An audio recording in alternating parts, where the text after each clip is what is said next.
decision. And the fact is I probably disagree with most members who've spoken so far about this question. They think that that women have an absolute right to bodily autonomy in this matter, whereas I think in the case of abortion, that right is qualified by the fact that another body is involved. But we can disagree on that question. That's the purpose. We disagree on that question. New guidance from Britain's biggest police force says plainclothes officers will no longer be deployed alone. But if someone is stopped by an officer and is concerned about their legitimacy, the force suggests they ask to hear their radio operator, or even wave down a bus to get attention. Thousands had turned up at a rally against the police and crime bill, which includes plans to give officers more powers to control demonstrations. The largest nursing strike in NHS history is underway, with nurses in England, Wales and Northern Ireland taking part in industrial action. The Royal College of Nursing says staff were left with no choice after ministers refused to reopen pay talks. But the government says calls for a 19% pay rise are unaffordable. So what does it mean for patients? Well, life-preserving... And our members are a part of that. They've been working through the pandemic. They've been keeping the transport services and the rail services going. They were lauded as heroes by Grant Shapps, their transport minister, during that period.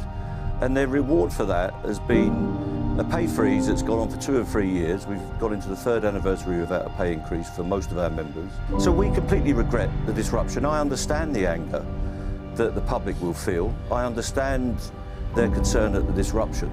But I also understand the anger of our members and of working people in general about the way they're being ripped off by their employers and ripped off by the government. OK, well as the year nears its end, 4.3 million low-income households have fallen behind on their bills and are going without an essential like food, warm clothing or even prescriptions.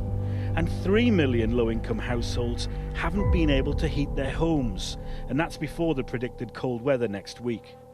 The average low-income... Now, you might ask, well, what is the British government doing about all this? Well, the answer to that is nothing. They are planning on announcing another wave of austerity. Jeremy Hunt calls it a difficult decision. I don't think he's ever really known what difficulty really is. He says he has no choice but to slash funding of our services and to squeeze the living standards of our workers. Says there's no magic money tree. Well, I've done some research for him. He's welcome. I found some magic money. £3 billion by ending the non-dom status that Rishi Sunak's wife benefits. £10 billion from a 1% tax on the wealth of £5 million and more. £6 billion by introducing a 50p tax rate on the highest earners, and £21 billion by equalising the tax on capital and income. That's where the fucking money is. That's where you need to go.